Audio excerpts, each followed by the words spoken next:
त्वामेव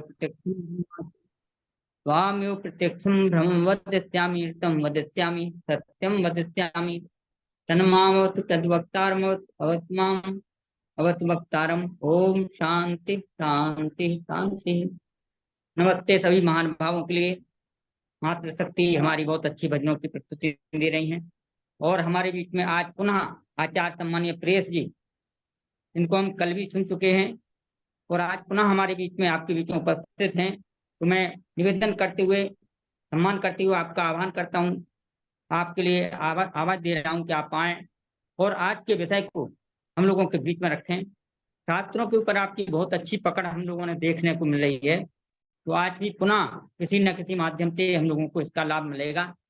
स्वागत है आपका सम्मानीय आचार्य प्रियेश जी, आए। सादर नमस्ते जी। नमस्ते आचार्य। परमपिता परमात्मा के मुख्य नाम ओम का उच्चारण करते हैं, पश्चात विश्वानिदय मंत्र का भी पाठ करते हैं। ओम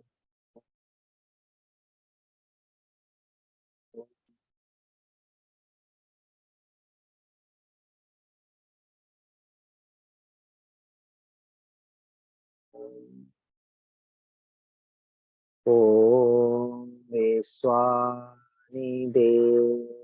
सवितर्दुरितानि पराशो व यद्भद्रं तन्नाशो व। ओम शांति शांति शांति। समादरणीय महानुभाव, धार्मिक महानुभाव, पुजारी योग्य मातृशक्ति आयोजक गण, हमारे सौभाग्य है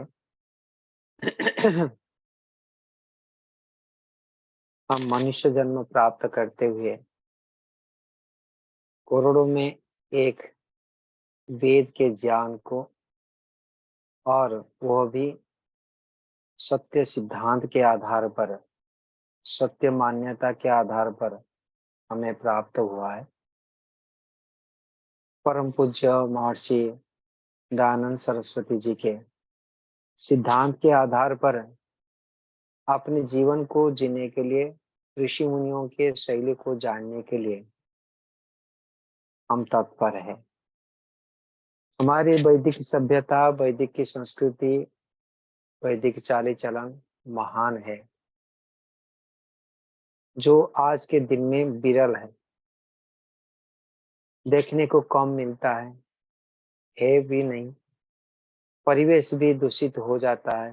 पुनरपि हमको सिद्धांत रूप में यह सत्य शास्त्र के ज्ञान उपलब्ध है।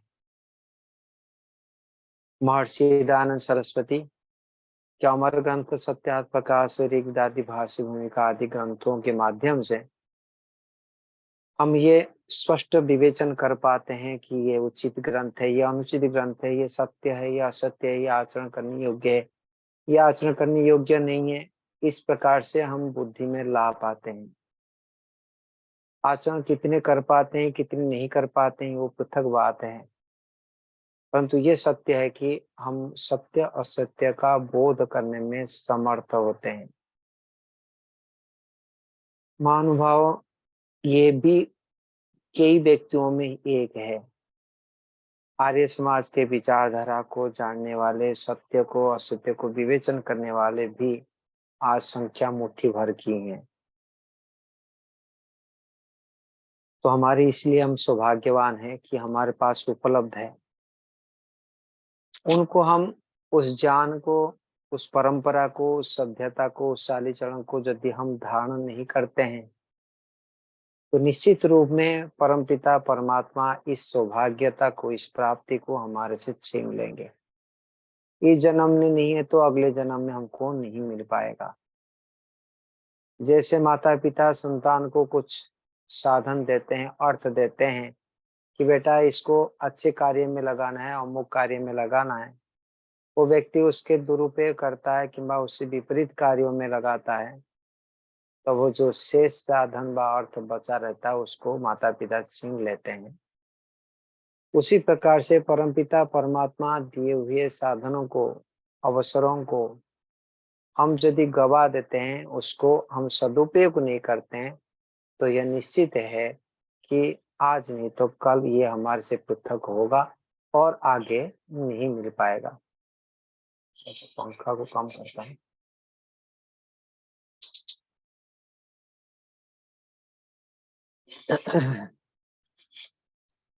तो मैं कहने का तात्पर्य यह है कि हमारे उपलब्धियों को हम देखें, तो जैसे साधन की उपलब्धियों को देखते हैं, संबंधित व्यक्तियों की उपलब्धि को देखते हैं, उसी प्रकार से परमपिता परमात्मा के देन को और विशेष करके जो उपलब्धि ज्ञान है वो मुख्य है। तो उन ज्ञानों को यदि देखते हैं तो हम अनेक प्रकार के सत्य ज्ञान को हम जानते हैं, और उस ज्ञान के आधार पर ही आज संसार में कोई महान है तो कोई पापी है, अधार्मिक है। जो भी हम भेद देख पाते हैं संसार में, वो बुद्धि के आधार पर ही है। इस संसार एक विचित्र है। कोई करोड़पति भी व्यक्ति, अरबपति व्यक्ति भी सब कुछ छोड़ के जंगल में चला जाता है, और किसी के पास 100 रुपया भी नहीं है, वो अरबपति बनने के लिए कोशिश भी करता है।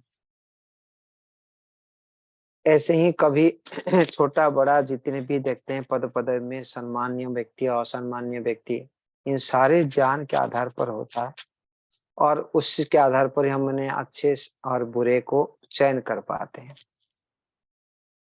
तो अभी हम जिस मार्ग में गति करना चाहते हैं, वह परमपिता परमात्मा हमको जिस मार्ग में प्रेरित करना चाहते हैं वो क्या है, और उस दिशा में हम गति कैसे कर सकते हैं, क्यों नहीं कर पाते हैं, इस विषय के थोड़े से विवेचन करने के प्रयास करेंगे। तो साधन देने में परमपिता परमात्मा की कोई कंजूसपना नहीं है, कोई कमी नहीं है। इसको हम समझने के प्रयास करें। पहले जितनी हमारे पास योग्यता है उसी आधार पर ईश्वर न्यायकारी सब कुछ दिए हैं। किस परिवेश में, किस स्थान में जन्म होना चाहिए, पहले तो किस विश्व में। तो परमपिता परमात्मा सृष्टि विराट है, बृहत है। तो जिस पृथ्वी में हम जन्म हुए हैं, उसके जिस देश से जन्म हुए हैं उसका भी, और जो वायु जल अग्नि सूर्य आदि हमको मिला है, वो सारे हमारे कर्म के आधार पर, हमारी योग्यता के आधार पर परमपिता परमात्मा चयन करते हुए इस स्थान को उपलब्ध करवाए। उससे अधिक देने से हमारा हानि, उससे कम देने से ईश्वर की अन्यायकारिता, कठोरता होगी। तो ईश्वर कभी भी कमी नहीं करते कि वह अधिक नहीं देते हैं, क्योंकि उसमें हमारा हानि ही ईश्वर को पता होता है। जैसे छोटे संतान को कोई 100 रुपया 1000 रुपया ऐसे नहीं दिया जाता है, तो उसका योग्यता के आधार पर 1 रुपया 2 रुपया दिया जाता है। फिर धीरे धीरे जब जब बड़े होते हैं उसको अधिक अधिक साधन को उपलब्ध माता पिता करते हैं, योग्यता के आधार पर धन को उसको उपलब्ध कराते हैं। उसी प्रकार से परम पिता परमात्मा हम जीवात्माओं के आधार पर अंदरूनी जो सुख है, शांति है, पवित्रता है, वह बाहर के साधन है, जाति आयु भोग आधार पर हमको प्रदान करते हैं। ये हम स्पष्ट है, हम इसमें परीक्षित है, इसका ऋषि मुनि की मान्यता को हम ग्राह्य करते ही हैं। परंतु किस लिए ये मनुष्य शरीर है, क्यों इस मनुष्य शरीर में हम आए हुए हैं, और क्यों उनके दिशा में गति नहीं कर पाते हैं, व कर पाते हैं तो कितने कर पाते हैं, उससे अधिक क्यों नहीं। तो मान भाव हम सभी स्वभाव से अल्पज्ञ है, अल्प सामर्थ्य युक्त है। हम आज जैसे भिखारी हैं, अर्थात तो दूसरे के दाना से जीते हैं। भिखारी क्या होता है, जो दान देते हैं, किसी ने कोई देते हैं, तब उसमें वो खा पी के बस जीवित रहता है। उसी प्रकार से हमारे जीवन आत्मिक दृष्टिकोण से कुछ भी अपना नहीं है। सारे कुछ किसी ने दिए हैं, उसी आधार पर हम कुछ जान पा रहे हैं, कुछ कर पा रहे हैं।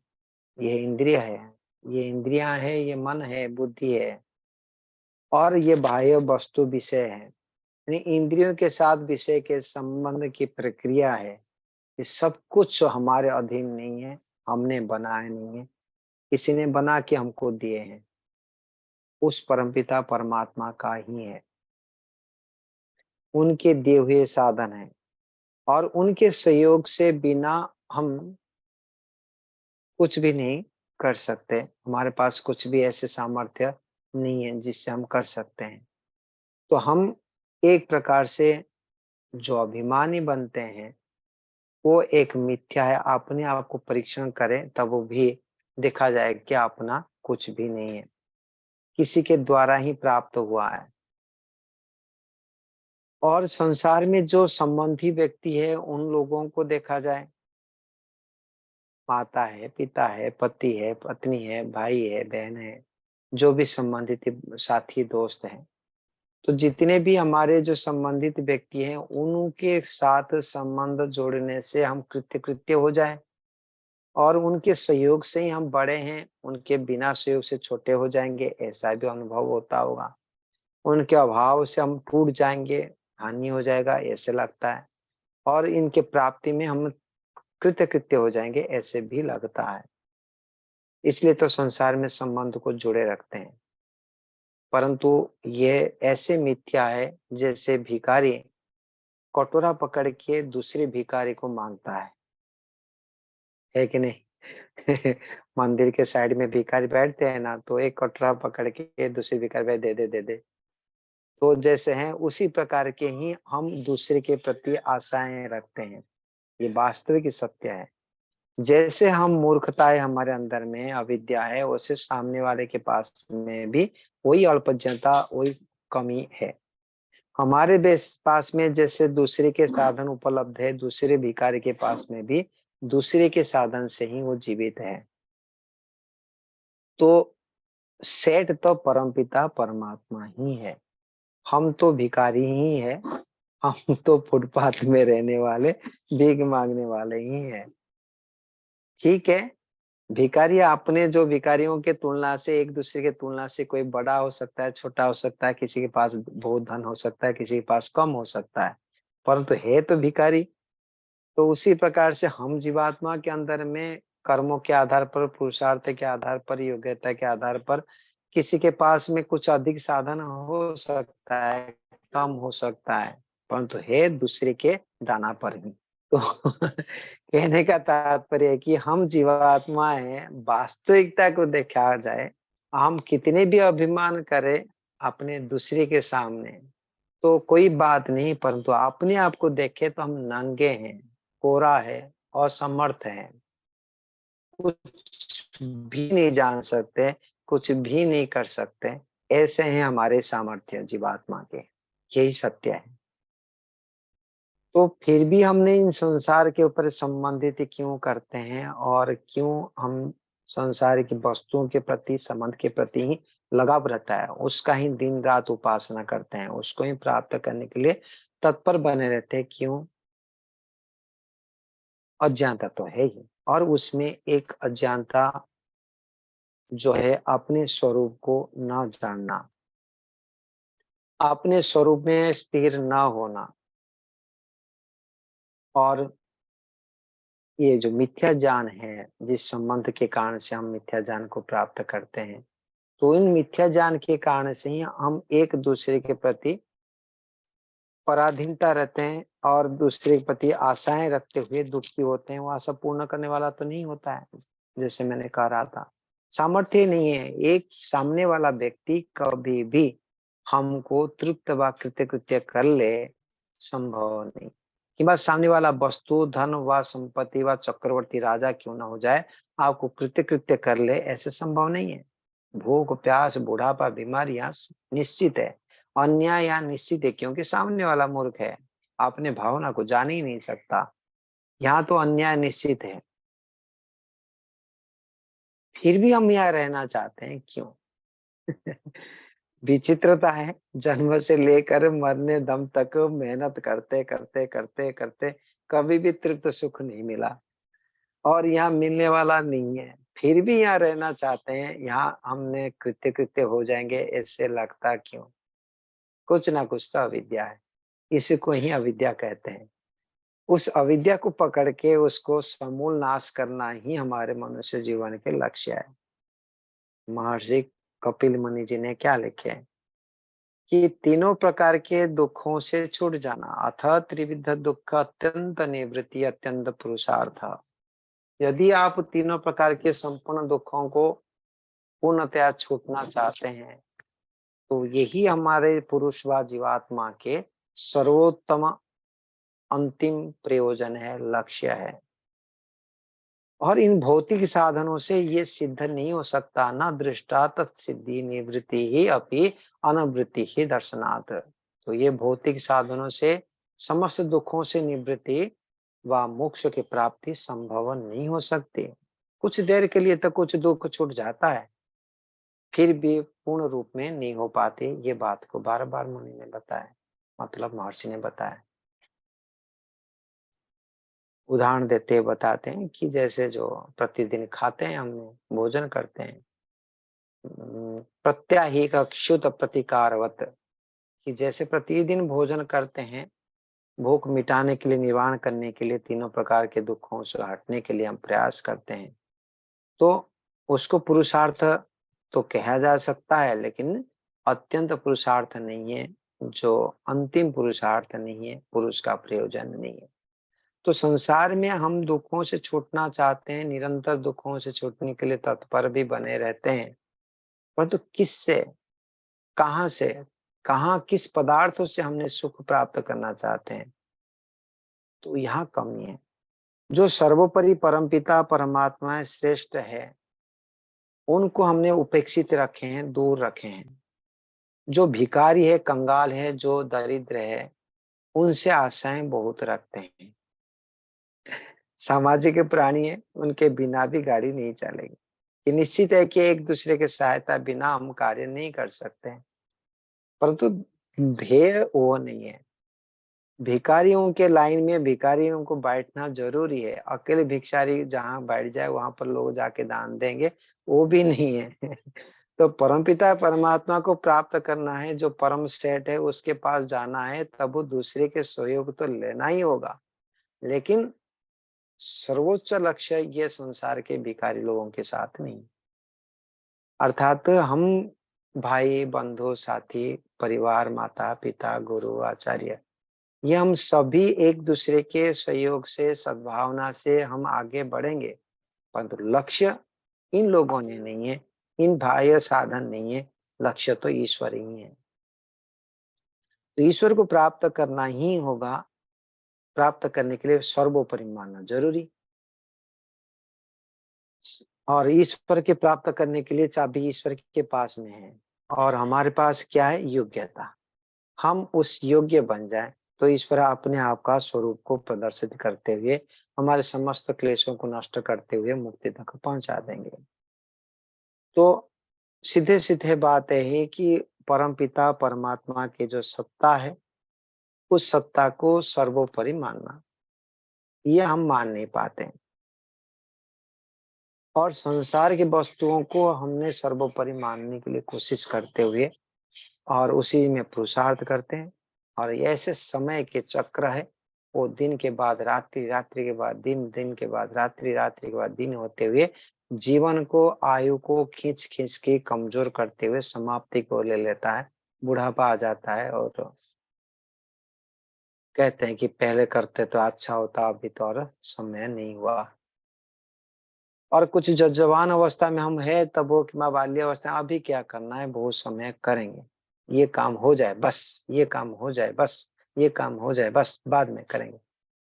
तो आज तक ना वो काम एक के बाद दूसरे समाप्त होता है, ना ईश्वर की ओर जा पाते हैं, ना समय हमारे रुक पाता है कि भाई हम बुढ़ापा नहीं आए, साधन सदा बने रहे, सामर्थ्य सदा बने रहे और इस कार्य को हम कर लेंगे।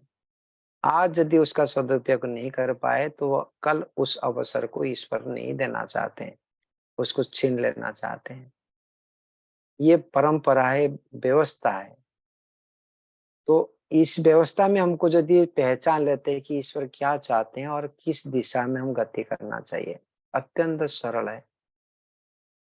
कि जैसे पिताजी ने संतान के प्रति आशाएं रखते हैं, बेटा तू जो भी पढ़ रहा है, जो भी कर रहा है, आज जो कर रहा है कल उससे बढ़िया कर।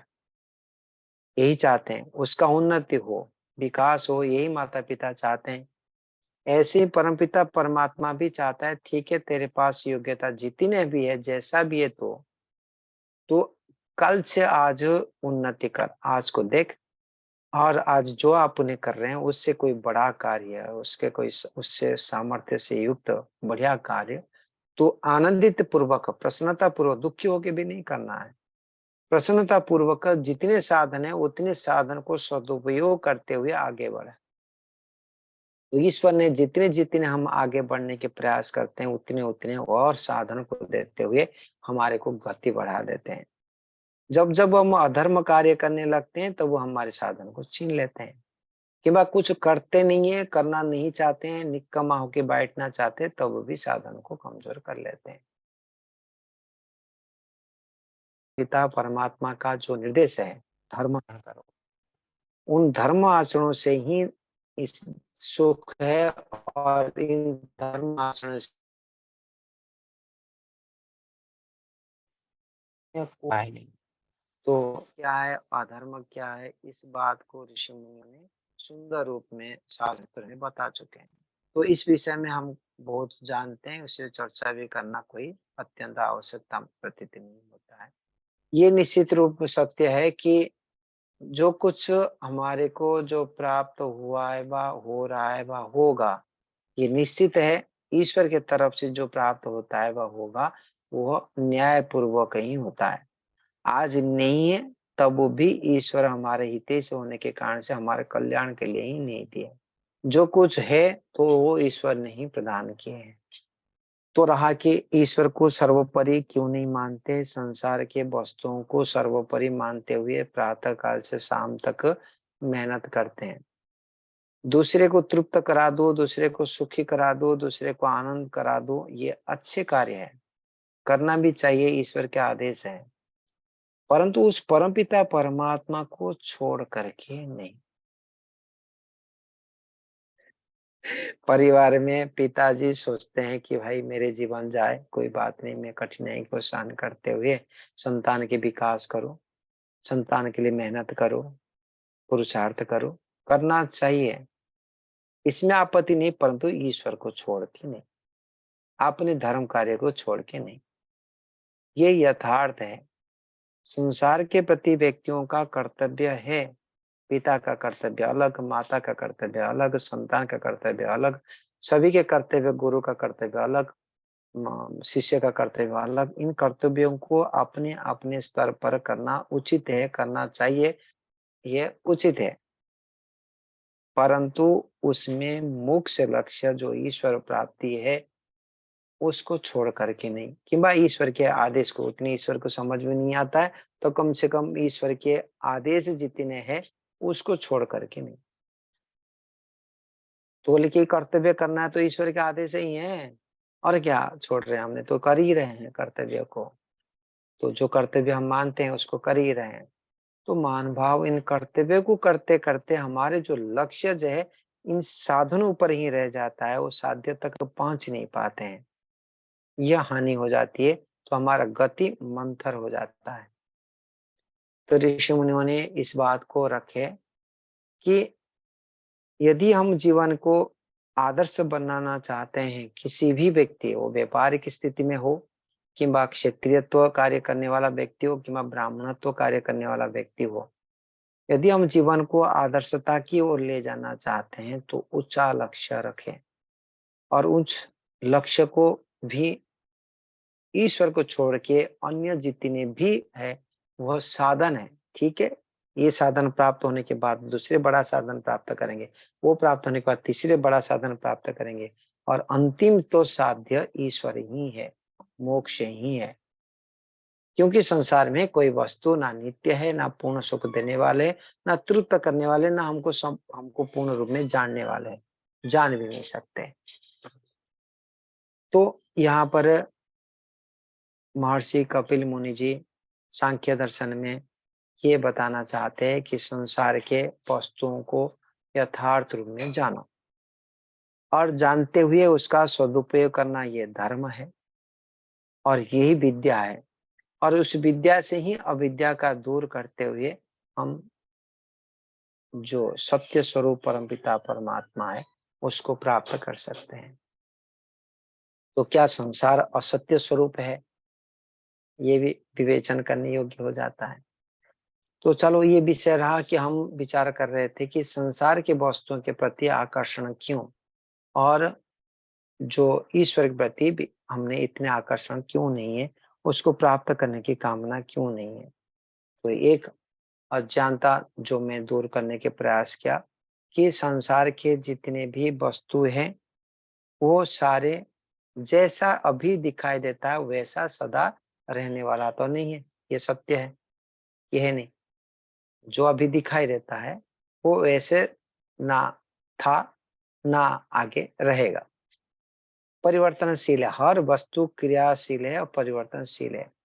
जो वर्तमान जैसे सुख देता है वो सुख देने वाला नहीं रहेगा, अधिक दे सकता है, कम दे सकता है, जैसे वैसे नहीं रहेगा। ऐसे हर वस्तु है, और हर वस्तु उत्पन्न होने के पश्चात पुरातन की ओर जाते, परिणाम आता रहता है। तो पुरातन की ओर जाएंगे तो क्या होगा, जो वस्तु का अस्तित्व जैसे था वैसे रहने वाला नहीं है, टूटेगा, उसमें परमाणु निकलेगा, जाएगा। तो इन वस्तुओं से जो सुख के कामना से तृप्त कर लेंगे, हम सोचते हैं वो तो है ही नहीं, उसमें रजोगुण तमगुण भी विद्यमान है।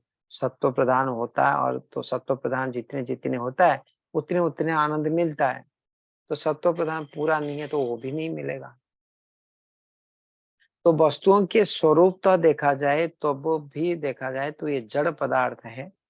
इन्होंने हमारे विचार को, हमारे भावना को जानने वाला नहीं है, ये अपना क्या बनेंगे, स्वयं ही जड़ पदार्थ है।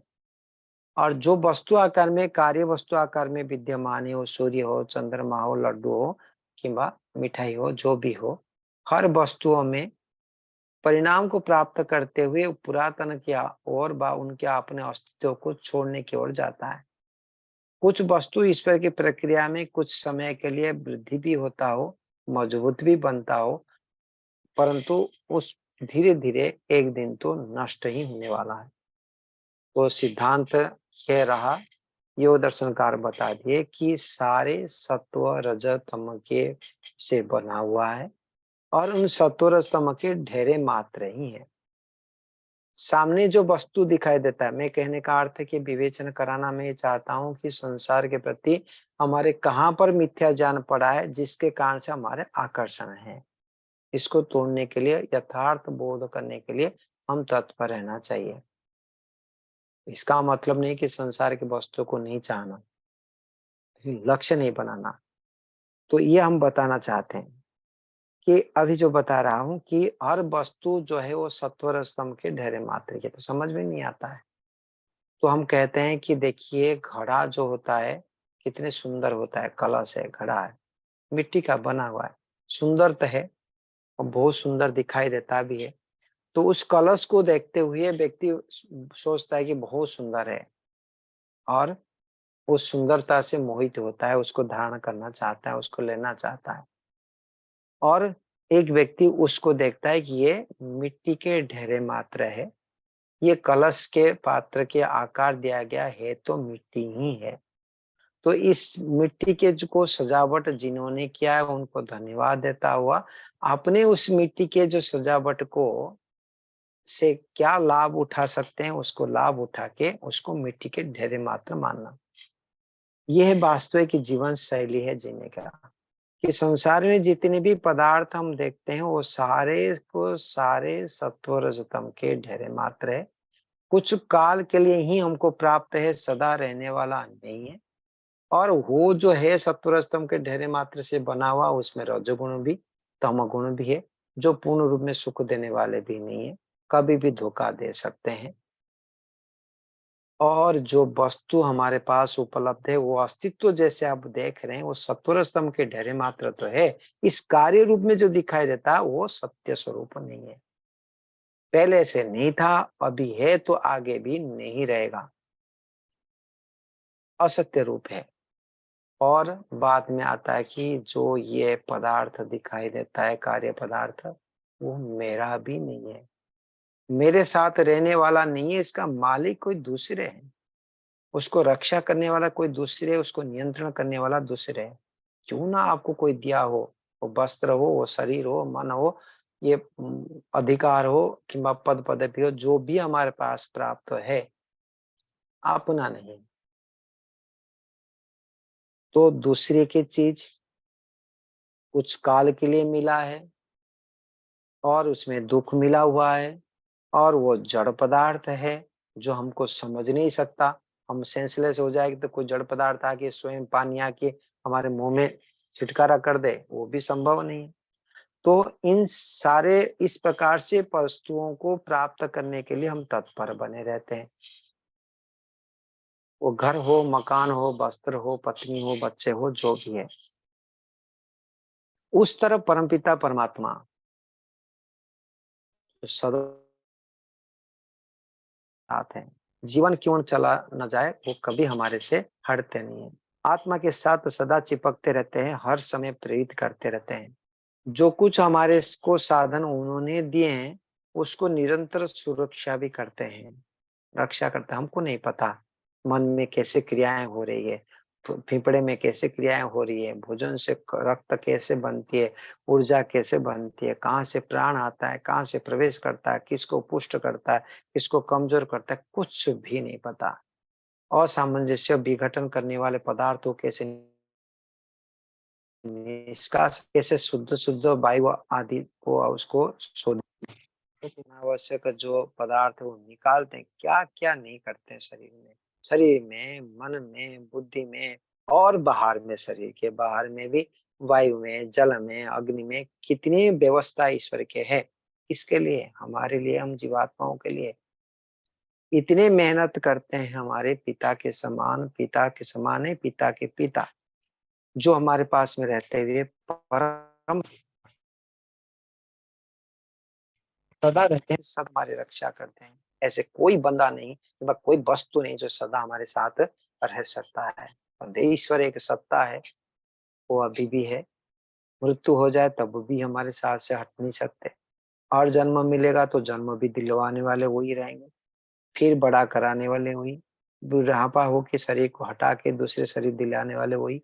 तो सारी व्यवस्था जैसे छोटे शिशु के माता पिता उन्हें सेवा करते हैं, उसको सुरक्षा करते हैं, उसको गोद में रखते हैं और उसको वस्त्र पहनाते हैं, उसके मल मूत्र आदि साफ करते हैं, शुद्धित करते हैं, ऐसे निरंतर सेवा करने वाले हमारे माँ, हमारे पिता के समान ईश्वर सदा यहाँ पर है। यह सत्य है, काट नहीं सकते हैं। देख नहीं पा रहे हैं, ये हमारी मूर्खता है। समझ नहीं पाते, ये हमारी मूर्खता है। अन्य वस्तु को तो समझ लेते हैं न देखते हुए भी, लेकिन इसको समझना नहीं चाहते हैं क्योंकि उस प्रकार से परिवेश नहीं है। हमने कोई इलेक्ट्रॉन, प्रोटॉन, न्यूट्रॉन को देखे नहीं है, कोई क्वार्ट्स को नहीं देखते हैं, सब मानते हैं। हम गंधों को देख नहीं पाते हैं, मानते हैं। अनेक क्रियाएं जो हो रही है, कहीं कहीं कौन करता है, जो बता दिए उसको हम स्वीकार करते हैं। परंतु ईश्वर के विषय में हमको हर समय संशय रहता है, भ्रांतियां रहती है। इतने बड़े ब्रह्मांड के रचयिता वही एकमात्र ईश्वर है। इस संपूर्ण ब्रह्मांड के पालन करने वाले, पोषण करने वाले, शुद्ध करने वाले, हमारे उपयोगी बनाने वाले वही ईश्वर है। अनावश्यक पदार्थों को निष्कासित करते हुए मूल प्रकृति में मिला देने वाले वही ईश्वर है। हमारे कर्मों को देखते हुए अपनी योग्यता के आधार पर निरंतर फल को देने वाले वही ईश्वर है। हम कैसे विकसित होवे, हमारे जो साधन है उन साधन को कैसे सदुपयोग करें, इसी प्रकार से ज्ञान को देने वाले वही ईश्वर है। तो सृष्टि के रचना करने, पालन करने और संहार करने, कर्मों के फलों को देने वाले और निरंतर वेद के ज्ञान को बनाए रखते हुए हमारे उन्नति चाहने वाले उस ईश्वर हमारे पास में है, यहीं पर है, अभी है। जो हमारे हितैषी है, जिसको हम भूले रहते हैं, भूलना चाहते हैं, भारी लगता है, जिस सुख देने वाले वस्तु लाभदायक चीजों को विचार करने के लिए हमको भारी लगता है, और जो कंगाल है, भिखारी है, जो काम के नहीं है, स्वयं ही भूखा है, अधार्मिक है, दूसरे को भी डुबाना चाहता है। महानुभाव, ये सत्य भी है। संसार में आप और मैं, मान के चले हमारे संबंध अभी चल रहा है, तो हमारे संबंध तब तक है जब तक आप मेरी बातों को सुन रहे हैं। आप सुनना नहीं चाहेंगे, मैं थोड़ी बोलूंगा। तो ऐसे ही हम एक दूसरे के परिपूरक होते, एक देता है, एक लेता है। तो एक दूसरे के लेन देन से ही हम व्यवहार से जीवित है। कितने भी क्यों ना परोपकारी बन जाओ, निष्काम कर्मी बन जाओ, सामने जब वो दुख दिखाई दे तब वहां मेहनत करेगा नहीं। वो सुख दिखाई देता है तब ही मेहनत करता है। वो क्यों ना पत्नी हो कि बच्चे हो कि कोई भी हो, संबंधित हो, दिखाई देता है भविष्य में, अभी नहीं तो भविष्य में, तभी वो कार्य करता है। हम स्वभावतः ही स्वार्थी है। परंतु ये सत्य है, इसको खंडित नहीं कर सकते। ऐसे नहीं कि हमको, ये जो स्वार्थी और जो खराब स्वार्थी वो अलग बात है। एक योगी व्यक्ति भी स्वार्थी होती है संसार में, क्यों? जीवात्मा का सुख प्राप्त करने की इच्छा वो है, और ये एक स्वाभाविक गुण है, इसको हमने दूर नहीं कर सकते। तो इस प्रवृत्ति के कारण से दूसरे से लाभ लेना, अर्थात सुख लेने के प्रयास करना, ये स्वाभाविक प्रवृत्ति है। तो हम मोटे रूप में यदि देखते हैं तो संसार के हर व्यक्ति कुछ ना कुछ प्राप्ति के कामना से, सांसारिक की कामना करते हैं तो मूर्खता है, ईश्वर से कामना करते हैं तो बुद्धिमत्ता है। लेकिन उसी आशा से ही हम कार्य करते रहते हैं, क्योंकि हम अधूरे हैं, स्वरूप ही अधूरे हैं। उसको पूर्ति करने के लिए तत्पर हम बने रहते हैं, बने रहना भी चाहिए। तो हमारा विषय था कि हम ईश्वर को छोड़ करके संसार की ओर प्रवृत्ति क्यों। तो ये जो क्षणिक सुखों के व्यवस्था ईश्वर ने, ईश्वर के द्वारा हुआ है। ईश्वर तो चाहता है ये जो सत्वर स्तंभ अनादिकाल से पड़े, उनसे मैं बढ़िया से सुख दूं। तो हमारी योग्यता के आधार पर ईश्वर ने अधिक से अधिक कैसे सुखी हो सकता है, अधिक से अधिक उसका रास्ता प्रशस्त हो और आगे बढ़े, इस भावना से उन्होंने सभी साधन को दिए हुए हैं। परंतु उसका सदुपयोग करने की जानकारी होते हुए भी हम स्वीकार नहीं करते, अथवा हमने उसको स्वीकार करते हुए भी अज्ञानता होने के कारण से, तत्व ज्ञान व संस्कार की मात्रा कम होने के कारण से, उसको जानते हुए भी शाब्दिक रूप में उसको आचरण में नहीं ला पाते। क्या हुआ? कारण अंतिम क्या हो गया? तत्व ज्ञान। जिस वस्तु के जानकारी है, उस वस्तु के पर्याप्त मात्रा में संस्कार नहीं है, उन संस्कार न होने के कारण से उसके व्यवहार रूप नहीं दे पाते। आगे अभी मूल में संस्कार बनाना।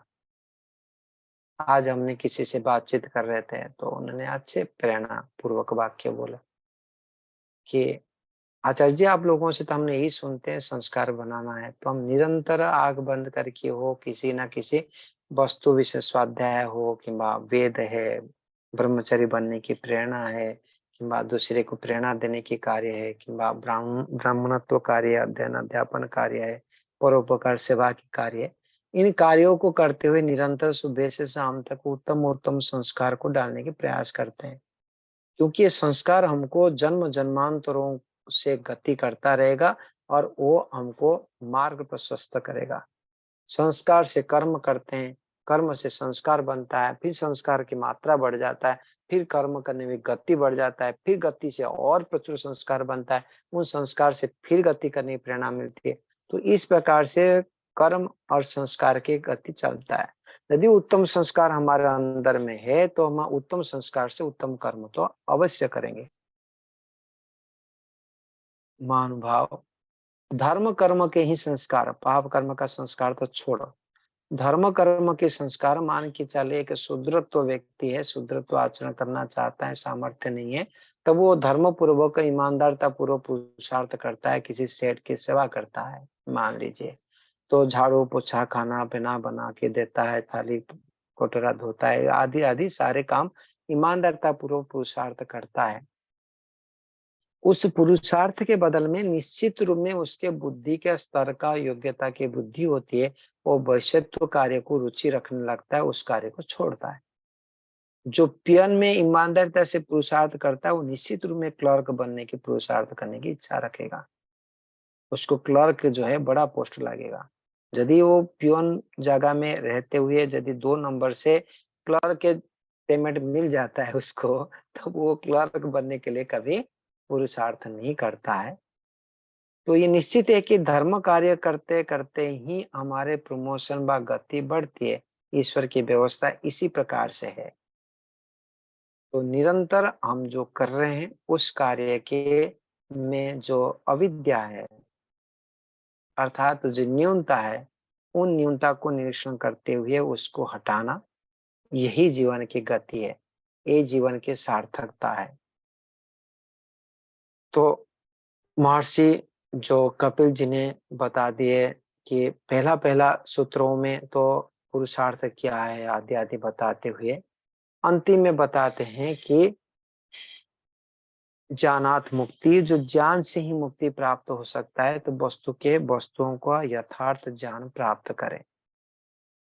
और इस बंधन के कारण अविद्या ही है, अज्ञानता ही है, और अन्य कोई कारण नहीं है। ना कर्म है, ना अन्य कुछ है। तो अभिराह की अज्ञानता के संस्कारों को समूल नाश करना, धीरे धीरे उसको नष्ट करना, जितने जितने इस जन्म से हम पुरुषार्थ करते हुए नष्ट करेंगे, उतने उतने हमारा गति, जीवन की गति, जीवन की दिशा, वो तीव्र वेग से ऊपर की ओर ऊपर की ओर ऊपर की ओर जाएगा। जितने हम अधर्म कार्य करेंगे उतने हम उसका गति भी बढ़ते बढ़ते नीचे नीचे नीचे नीचे जाएगा। ये सांप सीढ़ी के खेल के समान, कभी गलत कार्य करते तो नीचे नीचे नीचे नीचे नीचे जाते हैं, फिर कभी सत्संग आदि हमको चोट लगा तो वहां से फिर उड़ते हैं, फिर उड़ते हैं, धीरे धीरे उठे उठे जाते हैं। फिर कहीं प्रलोभन, लोभ, क्रोध आदि, माया आदि को स्पर्श कर लिए, फिर धीरे धीरे नीचे नीचे नीचे फिर चला जाते हैं। तो ऐसे जीवन चल रहा है। पुनरअपि उसमें जो उत्तम संस्कार की मात्रा जितने बढ़ा देंगे, उतने उतने ही जो अधर्म के संस्कार है, अधार्मिक संस्कार है, कुसंस्कार जिसको कहते हैं, वो न्यून होते हुए दबते दबते दबते दबते वो कमजोर हो जाएगा। फिर समाधि लगाते हुए ईश्वर की शक्ति से, ज्ञान से हम उन अविद्या के संस्कार को दग्ध बीज करेंगे। तो संस्कार की मात्रा को बढ़ाना, कैसे बढ़ाना, कैसे बढ़ सकता है? संस्कार कहाँ रहता है, कैसे बढ़ा जा सकता है? संस्कार मान भाव चित्त में रहता है, मन में रहता है, आत्मा में रहता है, ईश्वर के पास रहता है। जैसे कर्म करते हैं उसके एक छाप। तो मूल रूप में चित्त के आधार पर ये जीवन चल रहा है। चित्त में जो संस्कार है, जो जन्म जन्मांतरों में गति करता रहता है, आज इस शरीर में जो मन है, वो अगले जन्म में यह सूक्ष्म मन, स्थूल शरीर के भाग मन वाला नहीं, ब्रेन वाला नहीं, जो मन सूक्ष्म शरीर है, वह इस शरीर से साथ छोड़ करके उस आत्मा के साथ, इस शरीर को छोड़ करके उस आत्मा के साथ आगे अगले जन्म में प्राप्त हो जाता है। यदि उत्तम संस्कार पड़ा है और उस प्रकार कर्म किए हैं, तो उस प्रकार से गोलक भी इस पर देगा, हार्डवेयर भी दे देगा, तब जाके वो संस्कार हम उभार सकते हैं। तो मान भाव, तो संस्कार को बढ़ाते रहना, साथ साथ परोपकार आदि कर्म के भी करना पड़ेगा। किस ढंग से? हमारे गुरु जी ने कभी हमको प्रेरणा दिए थे, पूज्य स्वामी विवेकानंद जी परिव्राजक जी ने। तो कभी हमने विद्यार्थी रूप में जब पूरा कर लिए थे, अध्यापक जस्ट बना था, उस समय की बातें हैं।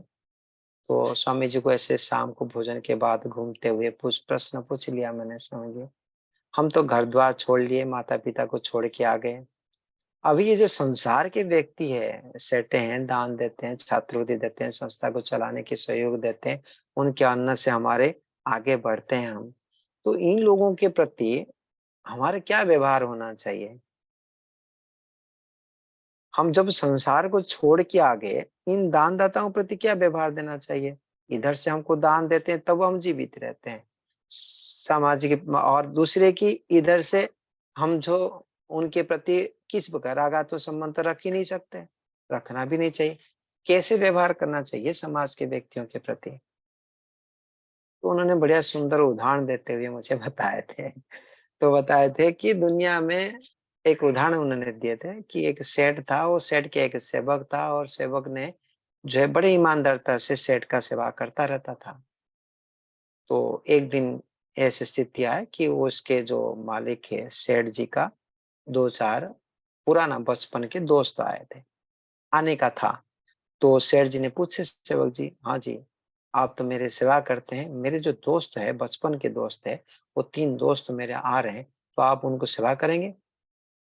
तब करने के लिए उनको दिया जाता है कि जब वो उसका योग्यता को उन्होंने परख लिए कि ये उचित सेवा मेरा करता है, तो निश्चित रूप में उसको तीसरे 3 व्यक्तियों का भी सेवा कर सकता है। तो वो सेवक खुश होता है क्योंकि उसका प्रमोशन हो रहा है कि एक व्यक्ति की सेवा कर पा रहा था, वो अनेक व्यक्ति को सेवा करने में समर्थ रहता है, धार्मिक है। तो वो चाहता है कि हाँ, मैं करूँगा। तो 3 सेठ आए तो उनको लिए कमरे की व्यवस्था, उनको खाने की व्यवस्था, उनको सारे कुछ व्यवस्था करता है, सेवा करता है। जो अतिथि आए थे बड़े खुश प्रसन्न हुए, वाह-वाह करते हैं। बताते हैं सेठ जी को जाके बताया, क्या रखे आपने सेवक को, बहुत धार्मिक है, बहुत सेवा भावी है। तो उसमें क्या सोचेगा सेठ? सेठ जी सोचते हैं कि बेटा जो ये जो मेरे सेवक था, इसका योग्यता खूब बढ़ चुका है। इनने आज मेरे को सेवा कर रहे थे, मैं 3 को सेवा करने के लिए दिया, वो उत्तीर्ण हो गया। वो निश्चित रूप में 4-5 को भी सेवा कर सकता है। तो इसका सामर्थ्य, उसका पेमेंट बढ़ाना चाहिए, उसको और साधन देना चाहिए, और जिससे वो बड़े से बड़े कार्य कर सके। ये सोच रहा है। तो ये स्थिति एक। दूसरी स्थिति है कि उन 3 सेवकों को सेवा करता है, उसको खिलाता है, पिलाता है, सेवा करता है निरंतर, सब पूरा 18 घंटा उनके साथ में लगे हुआ है सेवा में। और 2-3 दिन रुके, जाते समय वो सेवक ने उन तीनों सेठ जी जो अधिकारी अतिथि आए थे, उनसे टिप्स माँगता है। कि भाई ₹100 ₹200 कोई दे दे, तो टिप्स माँगता है। तो देखिए ये मेहनत तो किया हज़ारों रुपया की, और टिप्स माँग रहा है ₹100 की, और इस टिप्स माँगने के बाद में इन तीनों व्यक्ति की भावना क्या होगी कि बड़े लोभी है। सेठ का तो दोस्त के जो सेठ है, वो सेठ का तो पेमेंट तो लेता ही है, इधर से मुझे टिप्स भी माँगता है। और इस बात को इस लोभी मानते हुए वो सेठ जी के पास जाके बताएं कितने लोभी सेवक को रखा है। उन्होंने काम तो करता है परंतु ये पैसा भी मांग रहा है, तो आप उनको अभाव में रखें। तो इस बात को सुनते हुए सेठ जी क्या सोचेगा, ये अयोग्य व्यक्ति है, इसको तो मेरे मेरे नाक काटेगा, दूसरे व्यक्ति के सामने इसको भेजना नहीं चाहिए, ये यही पड़ा रहे, ये झाड़ू पोछा लगाता रहे, इसको किसी अतिथि के पास नहीं भेजूंगा, ये कहेगा ना। और भेजता नहीं, उसका डिमोशन हो जाता है, उसका पेमेंट को भी कम कर लेगा, उसको पेमेंट देने की रुचि नहीं बनेगी।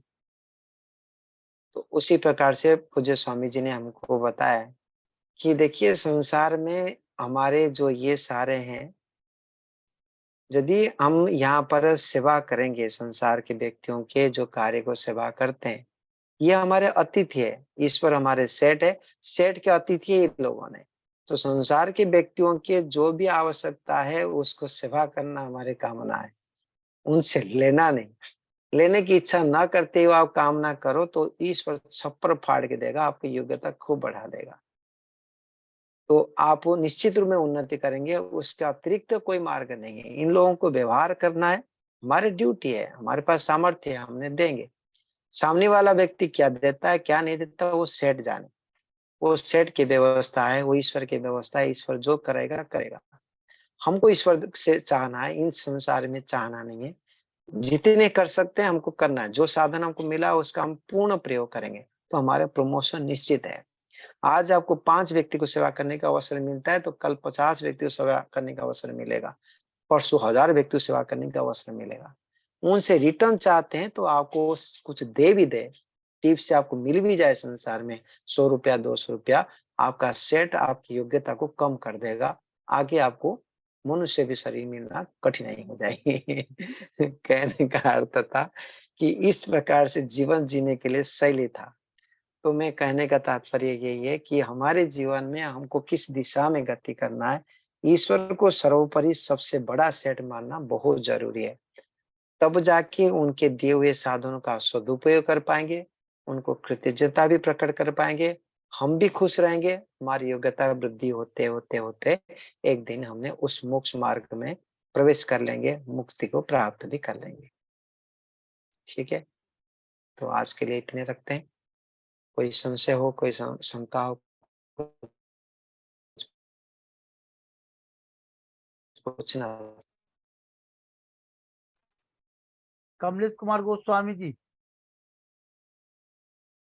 गोस्वामी जी अपना माइक खोल लीजिए। एडवोकेट कौशल किशोर गोस्वामी जी, जी कौशल जी, कौशल जी, जी कौशल किशोर गोस्वामी जी, स्वागत है आपका। जी जी, धन्यवाद भाई साहब। आचार्य जी को प्रणाम, सभी सम्मानीय लोगों को प्रणाम। हम तो अभी 2 दिन से ही आपकी इस मीटिंग में जुड़ने का हमने प्रयास किया है। महाराज जी बहुत अच्छा बोल रहे हैं, हम समय नहीं दे पा रहे हैं पूरा, इसलिए बड़ा कष्ट हो रहा है। थोड़ा लेट हो जाते हैं क्योंकि ऑफिस के काम में जी जब जी फ्री हो पाते हैं तब जो है, लेकिन प्रयास करेंगे मैक्सिमम टाइम में लाने का। बहुत अच्छा सत्संग आप लोग आयोजित कर रहे हैं, आपको बहुत कोई बहुत आभार कोई भी लखनलाल जी। कोई भी प्रश्न हो कौशल किशोर गोस्वामी जी तो आप नहीं, बिल्कुल। देखिए प्रश्न तो मन में जिज्ञासाएं बहुत सारी होती हैं, स्वाभाविक है। अभी युवा अवस्था है, तो अभी चूंकि हम निश्चित रूप से प्रश्न करेंगे आचार्य लोगों से। बिल्कुल हमारे सीनियर बहुत जी बहुत सारे सीनियर्स हैं, उनसे बहुत सारी जिज्ञासाएं शांत करने का प्रयास करेंगे, लेकिन अभी बिल्कुल, थोड़ा हमें समय दीजिए। कोई हम एक दिक्कत दो दिन नहीं, कम नहीं से कोई। कम। देखिए, जब आपका मन जी करे तब आप अपना जी प्रश्न रख लीजिए। ये जी मंच जी जी। आपका है, ये कार्यक्रम आपका है। हम तो चाहते हैं कि आप जैसे बुद्धिजीवी वर्ग लोग आगे आकर के कार्यक्रम से नहीं जुड़े, उसको सुने। नहीं हमें नहीं, बड़ा आप बहुत अच्छा लग अच्छा रहा है कि प्रयास आप कर जुड़ रहे रहे हैं। हैं। 2 दिन से मैं देख रहा हूँ। जी जी जी, मैं प्रयास कर रहा हूँ, जितना मैक्सिमम टाइम मुझे मिलता है मैं सेवा में हाजिर रहने का प्रयास करता हूँ। आचार्य जी बड़ा बढ़िया बोल रहे थे, ईश्वर तत्व को बहुत अच्छे ढंग से समझा रहे थे। लेकिन जिज्ञासाएं बहुत सारी हैं, लेकिन क्रम से एक एक करके आचार्य जी की सेवा में रखूंगा। बिल्कुल कल से बिल्कुल। प्रयास करूंगा समय से आने का, ठीक तब जो है। ठीक, ठीक है धन्यवाद। ना सर? ये जी हमारे सम्मानित कौशल किशोर गोस्वामी जी है, वकील साहब हैं हमारे ललितपुर के, और बहुत अच्छे धार्मिक व्यक्ति हैं, सनातनी। तो वो जुड़े हैं, उनका स्वागत बंधन में। किसी के मन में कोई जिज्ञासा हो, कोई प्रश्न हो, कोई शंका हो, तो अपना हाथ उठा दें, हम उसको आमंत्रित कर लेंगे। कोई प्रश्न किसी का हो तो पूछ सकता है। प्रेम सचदेवा जी, आइए प्रकट होइए। देखिए, हमें पता था कि आप प्रकट होंगे, आइए। बहुत बहुत धन्यवाद। मैं इस समय जींद में हूँ, आत्मोन्नति आश्रम में, जी, आचार्य आशीष जी के। आपके मोक्ष को कोई रोक नहीं पा रहा है, ध्यान रखना आप। जी आपके मोक्ष की गति को कोई रोक नहीं पा रहा है। वंदे मातरम से भी फास्ट भाग रही है आपकी मोक्ष की गति। जी जी। वंदे मातरम, वंदे मातरम क्या है, हम प्रयास कर रहे हैं। नहीं नहीं, तो आपका प्रयास मैं तो कह रहा हूँ, मुझे दिखाई दे रहा है कि और जो जी है परमात्मा आपको जरूर मोक्षगामी बनाएगा। जी, बहुत बहुत वहां धन्यवाद जब आपका। पहुंच जाए तो हमें भी थोड़ा सा फोन लगा करके आभास कराते रहिए वहां पे। जरूर कराएंगे जी। मैं आप आपके आशीर्वाद से सब ठीक ठाक चल रहा है, बड़ा अच्छा प्रयास है आशीष जी का, और हम उनसे लाभ ले रहे हैं। और मैं कल भी जुड़ा था।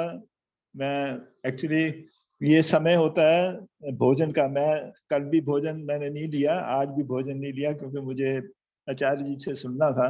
जी जी। तो जी, तो कोई आपका भोजन तो आत्मा के लिए है, आपका शरीर के लिए तो बहुत कर दिया आप। शरीर के लिए सुबह दोपहर को ले लिया बहुत है। हाँ, वो मैं समझ पा रहा हूँ ना, इसलिए तो मैं कह रहा हूँ कि जो आपकी जो अच्छा मुक्ति गति है, देखिए मैंने ऐसे ही नहीं कह दिया है, परमात्मा ने कहलाया है। ये आपके अच्छे विचारों की वजह से ही तो हम आपके साथ जॉइन करते हैं, और इतनी अच्छी वक्ता हमें मिल जा रहे हैं। और आचार्य प्रियेश जी तो हमारे प्रिय हैं, उनको सुनना तो हमारा अहोभाग्य है। मैं उनको नमन करता हूँ और आपको भी नमन करता हूँ। बहुत बहुत धन्यवाद। आइए 1 मिनट सुधीर बंसल जी, केवल 1 मिनट। आज आज लखन जी, मैं क्षमा चाहूंगा, मैं वैसे बहुत थका हुआ हूँ इस समय। वैदिक साधन आश्रम तपोवन देहरादून में हूँ इस समय मैं। अच्छा और जी। हाँ, 10 बजे से गाड़ी चला के शाम के 6 बजे पहुंचा हूँ।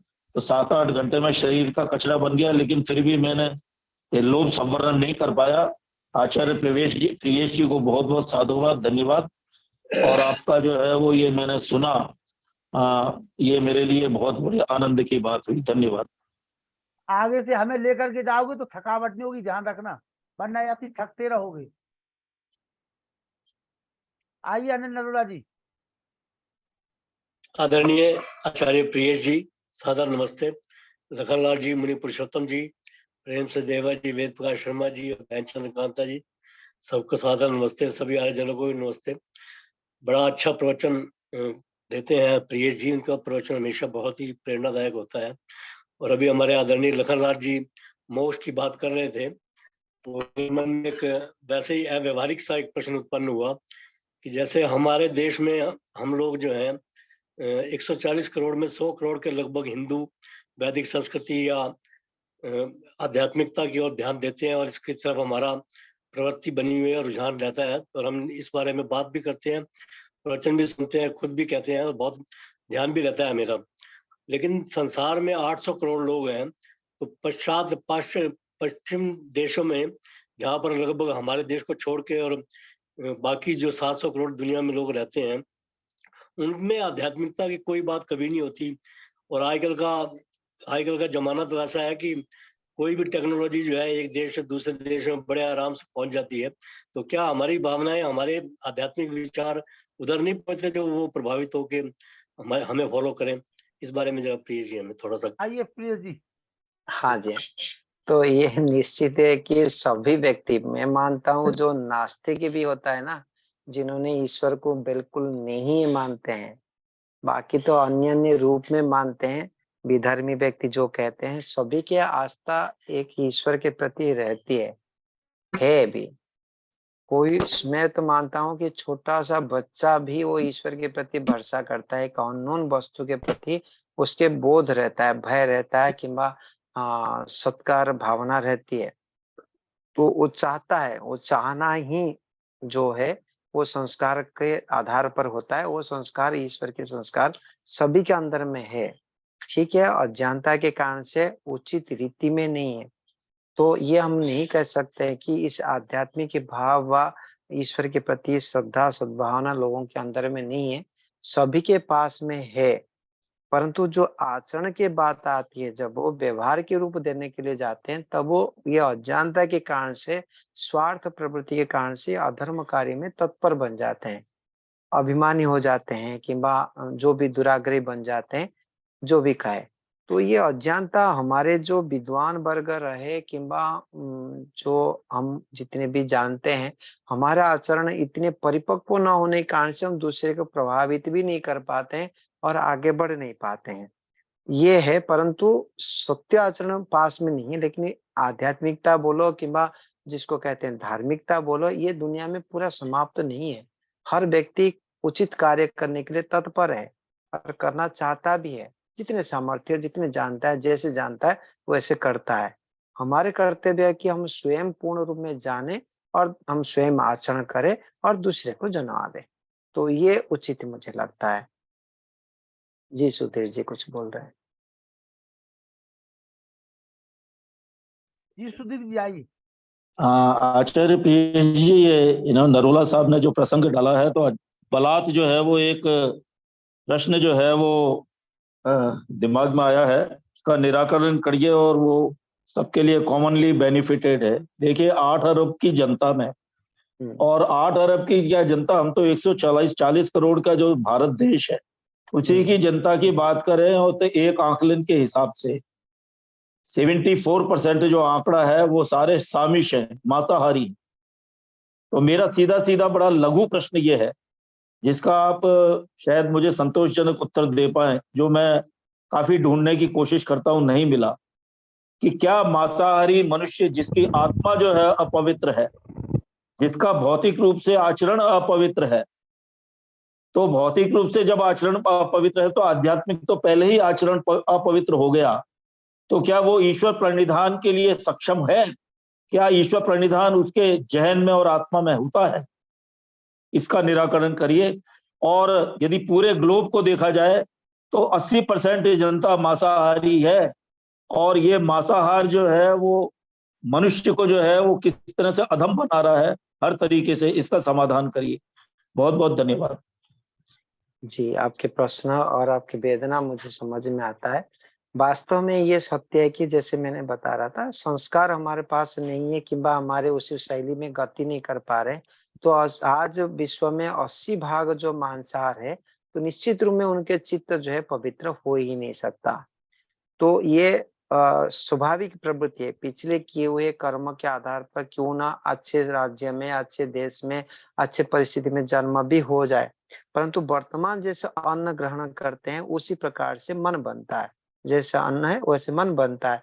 उस मन के कारण से, यदि राजसिक तामसिक पदार्थ के कारण से, मन में भी परिवर्तन होगा। इधर से कर्म उचित अनुचित करते हैं तो अयोग्यता बढ़ाते हुए ईश्वर भी उनके मन को व शरीर को कमजोर कर लेता है, उन साधनों को छीन लेता है।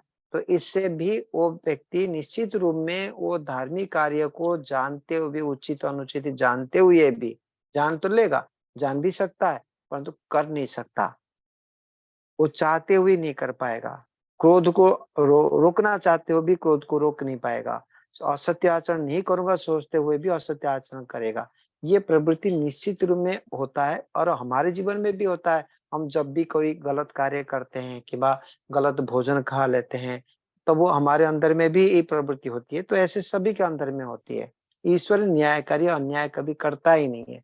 तो जैसे कर्म होते हैं उसी प्रकार से फल देता है। तो ईश्वर का व्यवस्था के अनुरूप निश्चित रूप में आज हम विकसित नहीं हो पाते हैं, कि धार्मिक प्रवृत्ति के व्यक्ति भी उन्नति नहीं कर पाते हैं अधिक, क्योंकि इन अधार्मिक प्रवृत्ति व आचरण करने वाला व्यक्ति अधिकांश हमारे आसपास में है। तो इसके समाधान तो यही है कि जितने जो 20% उचित शाकाहारी व्यक्ति है, वो स्वयं शाकाहार करते हुए शाकाहार का लाभ को इन मांसाहारी व्यक्तियों के सामने रखना पड़ेगा, क्रियात्मक रूप में, व्यवहार के रूप में। देख, मैंने जीवन भर मांस नहीं खाया, मैं बेईमान हूँ। मैं आज ये बात को उनके सामने रखनी पड़ेगी, डॉक्टरों के सामने रखनी पड़ेगी। देखो, बिना मांस खाते हुए भी हमारे सब कुछ शरीर में पुष्टि होती है। तो इन सारी चीजों को जो शास्त्रगत है, जहाँ वेद व ऋषि मुनियों ने हमको बताया, उस रीति को हम आर्य व्यक्ति भी श्रेष्ठ व्यक्ति कहते हैं, हिंदू व्यक्ति कहते हैं, जो हम श्रेष्ठ मानते हैं अपने आप को, तो वो हम ही आचरण नहीं कर पा रहे हैं। हमारे प्रभाव हम दूसरे तक दे नहीं पा रहे हैं, ये कमी है। तो कोशिश करेंगे जितने होता है उतने, और बुद्धिमत्ता पूर्वक यदि करेंगे तो निश्चित रूप में हम सफलता को प्राप्त करेंगे। आचार्य जी, 1 मिनट और लूंगा मैं इसी पर ही। हाँ, अनुमति है? हाँ, अनुमति है। ऐसा है कि हम ये सोचते हैं कि वो मांसाहारी व्यक्ति जो है वो धार्मिक नहीं है, अधार्मिक। धार्मिक नहीं होना एक बात है और अधार्मिक होना एक बात। वो तो ये कहते हैं, जो तर्क है, चाहे कुतर्क है या वितर्क है, वो ये कहते हैं कि हम तो हर तरह से प्रोग्रेस कर रहे हैं और हमारी तो संस्कृति और कल्चर ही ऐसा है कि हम तो निरामिष हो नहीं सकते, सामिष ही रहेंगे। और हम फिर प्रोग्रेस भी कर रहे हैं, हम रचनात्मक काम कर रहे हैं। टेक्नोलॉजी में हम आप लोगों से ज्यादा जो है वो वृद्धि जो है वो कर रहे हैं, उन्नति कर रहे हैं। तो आप बताइए कि आप अच्छे हैं या हम अच्छे हैं? हाँ, ऐसा उनका तर्क है, ऐसा उनका तर्क रहता है। जी जी, सभी व्यक्ति का, चोर व्यक्ति ये कहेगा, देख मैं चोरी करके धन को मैंने अर्जन किया हूँ, मैं सेठ हूँ, तू तो बिना चोरी करके भिखारी बन के बैठा है। समझ में आ रहा है? तो ये स्थिति तो रहता है दुनिया में कि किसी की भी साधन को प्राप्त कर देने से वो खुशी व प्रसन्नता व धार्मिक जो शांति को प्राप्त कर लेगा, वो संभव नहीं है। चोरी करके लड्डू खाने वाला बच्चे को वो लड्डू का मिठास तो मिलेगा, और जो ईमानदारिता से माता जी ने लड्डू दिए उसको भी मिठास मिल रहा है, परंतु दोनों का भोग में भिन्न है। चोरी करके फ्रिज से जो लड्डू खाया था उसको तो भय से खा रहा है लड्डू, उस लड्डू के सुख के साथ साथ भय है, टेंशन है, तनाव है। और दूसरे जो आनंद में बच्चा जो माँ ने दिए मेहनत करने के बाद में उसको लड्डू खा रहा है, वो बड़े आनंद में खा रहा है। तो संसार में वस्तु प्राप्त होने मात्र से सुखी हो जाएंगे, साधन उपलब्ध हो जाने से सुखी हो जाएंगे, बाद धार्मिक कहा जाएगा कि नया नया आविष्कार करने से वो हो जाएगा। उसके उसी गुणों के संस्कार है। चोर को चोरी करने के सामर्थ्य की कला है, चोरी करता है, वो धन मिला उसको, कोई आपत्ति नहीं, पर चोरी कर्म का जो दुख है वो तो मिलता ही रहेगा, मिलता ही रहेगा। हम आप परीक्षण स्वयं कर सकते हैं उस व्यक्ति को भी, मैं तो गारंटी देता हूँ, कोई अधार्मिक करते हुए सुखी है, शांति है, तृप्त है, मुझे एक व्यक्ति दिखा दो, वो संभव ही नहीं है। यदि वो धार्मिक करता है तो ऐसे ही जो मांसाहार के व्यक्ति का मन को यदि वो शांत कर लेता है, मांसाहार खा के मांसाहार खाते हुए वो भ्रष्ट नहीं होता है और बड़े शांति से क्रिएटिव कार्य करके बड़े शांति से सब कार्य को कर लेता है, वो संभव ही नहीं। कितने बोलता रहे वो, आप परीक्षण करके देख लीजिए, निश्चित है। हाँ है, बचपन से संस्कार है उसके पास में, पूर्व जन्म के संस्कार है, इसी कारण से उत्तम उत्तम कार्य कुछ व्यक्ति कर सकते हैं, परंतु पहले मांसाहार को छोड़ के देखें और मांसाहार करके देखें, निश्चित रूप में भेद दिखाई देगा। आचार्य जी, सत्य है। मेरा विचार तो यहाँ तक है कि हम आपके ग्रुप से जुड़ते हैं, लाखन आदरणीय लाखन जी के ग्रुप से जुड़े हुए हैं, और हमारे इस ग्रुप में जितने सदस्य हैं वो भी यदि मान लीजिए उनमें से फॉर एग्जाम्पल कि यदि कोई मांसाहारी होके यहाँ पर जो है वो ग्रुप में यदि आपके और इन सब विद्वानों को सुन रहा है तो वो अपने आप को ही धोखा दे रहा है। मैं तो यहाँ तक जो है विचार रखता हूँ। ऐसे सुनते सुनते ही संस्कार बनता है और दूर करते हैं। आपके ये जो प्रेरणा से हम लोगों को प्रेरणा भी मिलता है कि हम भी गलत कार्य ना करें। चर्चा से, सत्संग से ही तो लाभ होता है एक दूसरे का, तो होना ही चाहिए। बहुत बहुत धन्यवाद, बहुत बहुत धन्यवाद। आइए मुनि जी, फिर करेंगे शांति पाठ। जी मुनि जी।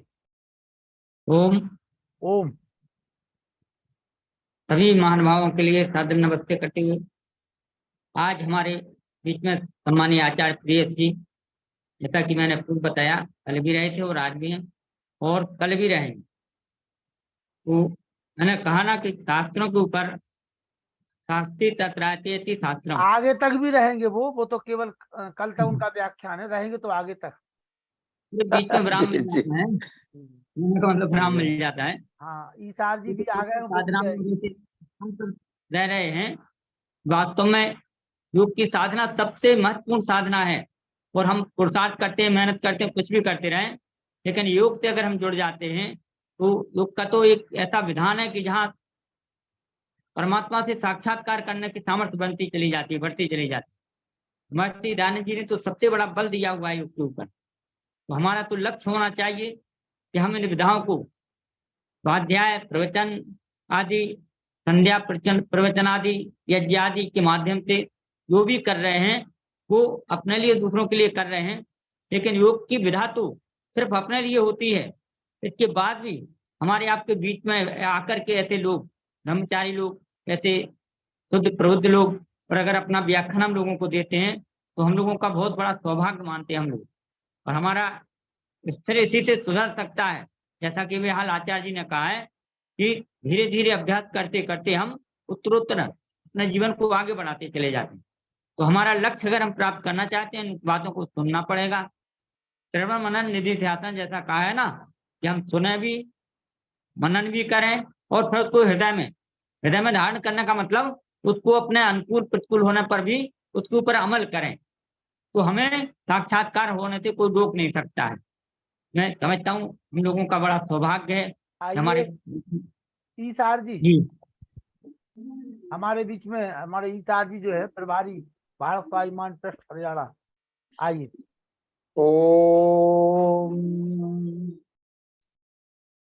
पूज्य आचार्य श्री ने बहुत सुंदर वक्तव्य आज जिंदगी में कई दिनों बाद इतना सारगर्भित वक्तव्य सुनने को मिला। आज मैं भी कई दिनों बाद जुड़ा है। एक तो पूज्य आचार्य जी के श्री चरणों में प्रणाम वंदन, और दूसरा मैं एक चिंतन भी कर रहा था कि अभी हम जिला स्तर के ऊपर एक 15 दिवसीय कैंप्स का आयोजन कर रहे हैं, योग शिविर का, नए योग शिक्षक बनाने का एक अभियान चलाएंगे। समझो 1 अक्टूबर से लेके 15 नवंबर तक वो कार्यक्रम चलना है। तो सभी से विचार साझा हुआ कि हमें बौद्धिक के रूप में भी मतलब हमारी 1 घंटे की क्लास होती है। तो मैंने सुझाव दिया सभी को, मैं कहा बौद्धिक के लिए हमारे आदरणीय लखनलाल जी का जो ग्रुप है ना, इससे बढ़िया आपको बौद्धिक कहीं मिल नहीं सकता है। तो मैंने उनको प्रेरणा करी है। तो देखते हैं आज आगे कितने साथी आपके साथ जुड़ते हैं। उन सभी को, जो भी सुबह के योग शिविर में जुड़ेंगे, उनको सभी को प्रेरणा करेंगे। इस रात्रि इस ग्रुप के अंदर हमारे इतने सुंदर सुंदर जो वैदिक समझो धर्म के हमारे जो मोती हैं, चुनिंदा प्रवक्ता इतने सुंदर सुंदर अपने सुंदर विचार रखते हैं, उनके साथ जोड़ने का प्रयास करेंगे। ऐसा में क्योंकि आपका विषय वही अनुकूल रहता है जो हमारा योग दर्शन और वैदिक सिद्धांतों के अनुरूप। तो परमात्मा हम सब जो नए साथी जुड़े हैं उनको शक्ति भी दे। और ईसार जी, हमारे और आपके ऊपर ईश्वर की इतनी बड़ी कृपा है कि हम घर बैठे इतने अच्छे अच्छे वेद के विद्वानों को, अब देखिए हमारे आचार्य प्रिय जी ने घर बार माता पिता सबको छोड़ करके इस पूरे संसार को ही अपना 100% देने का कार्य किया है और परमपिता परमात्मा को अपना सेठ बना रखा है। बिल्कुल सेठ का आदेश है कि ये सारे लोग हमारे अतिथि हैं, इनका स्वागत सत्कार, इनकी सेवा शुश्रूषा करना आपका कार्य है। बाकी क्या देना है क्या नहीं देना है वो हमारा काम है। तो ऐसा अवसर आपको कहीं नहीं मिलेगा। जो भी आपके ग्रुप के लोग हैं उनको जोड़िए। यहाँ चूंकि देखिए संख्या 100 की है और 100 की संख्या रहेगी तभी हमारी सार्थकता है कि हम कार्यक्रम को अपना इतना समय दे रहे हैं, इतनी ऊर्जा लगा रहे हैं, तो हल हो और लोगों को उसका लाभ मिले। तो हम हमेशा कहते ग्रुप के लोगों से कि हमारे अनिल नरोला जी ने प्रयास किया था, बहन उषा जी, उनके भाई साहब तमाम लोग जुड़े थे, जुड़ते भी हैं, ऐसा नहीं है। अभी सुधीर जी की तरफ से कोई प्रयास नहीं हुआ कि कोई हमारे ग्रुप में उनकी तरफ से आया हो कि दक्षिणा के रूप में ये 2-4 आदमी हम लाए हैं कि भाई इनको सुनवाइए। सुधीर बंसल जी, हमारा निवेदन है कि आगे से दक्षिणा के रूप में 4 से लोगों को जोड़ने का प्रयास करिए। चलिए आइए शांति पाठ करते हैं, कल हम देखते हैं कितने लोग जुड़ते हैं। ठीक है ब्रदर।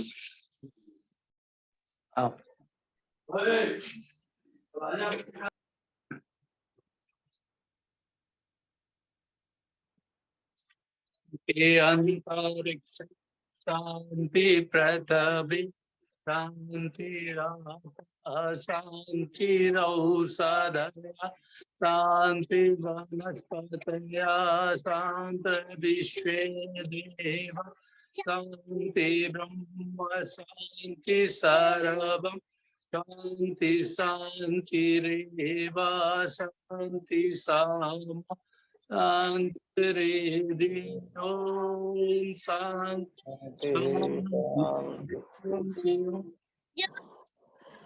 सत्य सनातन वैदिक धर्म की जय, गजानंद की जय, श्री दयानंद की जय, श्री रामचंद्र की जय, श्री कृष्णचंद्र की जय, लेखराम की जय, जय नंद की जय, जय नंद की जय, जय हंसराज की जय, जय माता की जय, जय माता की रक्षा हो, पालन हो, हरि समाज अमर रहे, वेद की ज्योति जलती रहे, ओम का झंडा ऊंचा रहे, तृणवंतो विश्वम आर्यम, विश्व आर्यम बड़ा ध्वनि ओम विवादम सबको नमस्ते जी, सर्वेभ्यो नमः। सभी को सादर नमस्ते जी। आचार्य जी भी नमस्ते जी, नमस्ते नमस्ते जी, इंद्रकांता माता जी नमस्ते, नमस्ते स्थिर जी, नमस्ते। बहुत अच्छे प्रश्न पूछे, आज ज्ञानवर्धन हुआ। अनिल मेरे भैया बहुत भी बहुत धन्यवाद। सबका जी धन्यवाद। ईश्वरी नमस्ते। ओम नमस्ते माता जी, आपके दर्शन हो जाते हैं। स्वागत है। हाँ, आप बड़े दिनों बाद मिले हो। बस माता जी व्यस्तता इतनी रह जाती हैं कि मन चाहते हुए भी कई बार नहीं जुड़ पाते। अच्छा, तो और क्या हाल है हिसार का? हिसार बस बहुत बढ़िया है जी। अभी पिछले गत दिनों में स्त्री आर्य समाज की वेद कथा रखी हुई थी उन्होंने, बहुत सुंदर। अच्छा, डोगरा मोहल्ला में? हाँ, डोगराना मोहल्ला के अंदर जी। हाँ जी, हाँ जी। वो उसके बाद हमारा उनका आर्य समाज है, मैं वहाँ की सदस्य थी। बिल्कुल बिल्कुल बिल्कुल। अरे आपका तो पूरा जगत है माता, जगत जननी माता। वो मेरी जगत जननी माता, तुम्हारा तो पूरा जगत है। हमारी माताएं। धन्यवाद धन्यवाद। अच्छा इतनी अच्छा जी, बड़ी सभी को उपाधि शुभ दे दी, रात्रि। चाहे मैं इसके योग्य हूँ या नहीं। अरे नहीं हो आज तो आपने संस्कृत और हिंदी दोनों में गाना सुना दो, बताओ। चलिए, सभी को सादर नमस्ते, शुभ रात्रि। हाँ जी, नमस्ते जी, सभी को सादर नमस्ते। सब खुश रहें।